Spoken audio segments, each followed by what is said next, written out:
Hi, I'm Scott at ediblemusic.com. One of the luxuries of working with Ableton Live is that when you're using the default effects and plugins that come with the program, they'll load up on the detail view and you'll be able to adjust the parameters right there in that view without having to open up a plugin window.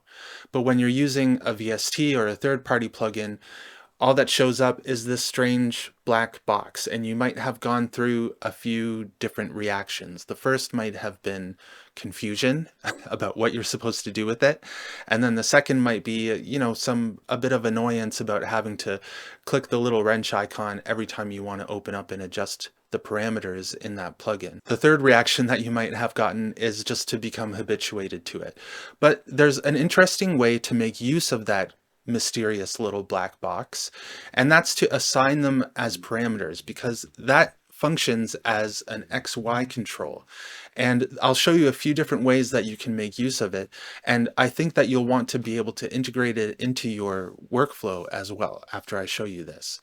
The first way is very simple. There are a lot of one knob plugins out there, and if you have one, for example this soft tube saturation knob, you can assign the saturation on the x-axis, and then as you adjust it, it will adjust the saturation.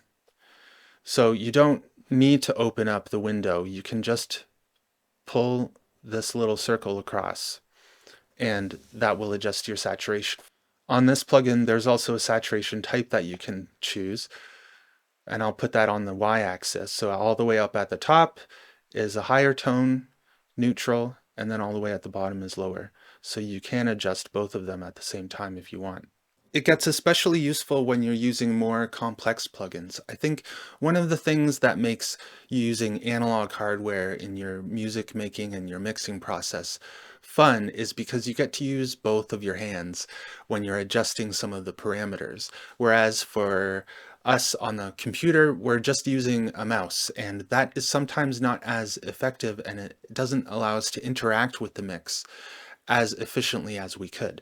So if I load up an 1176 here, I could set the input on the x-axis and the output on the y-axis. So as I adjust it diagonally, then I can adjust the input and the output, and that will give me a better sense of how the compression is working, because as I'm adjusting the input to meet the threshold of the compressor, then I also need to adjust the output in order to get it back into the balance that it was before. And so if you can do that with just one mouse movement, then it technically works as though you're using both of your hands, and that lets you hear how the compression is working a lot better.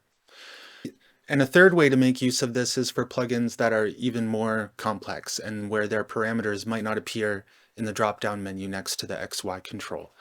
It's especially useful for virtual instruments. So I have this organ set up, and if you hit the drop-down and nothing appears, you can click Configure and then click on whichever parameter in the plugin that you want to adjust. So here I've chosen the swell pedal, and then I can assign it, and we have that cool graphic representation of the pedal going up and down.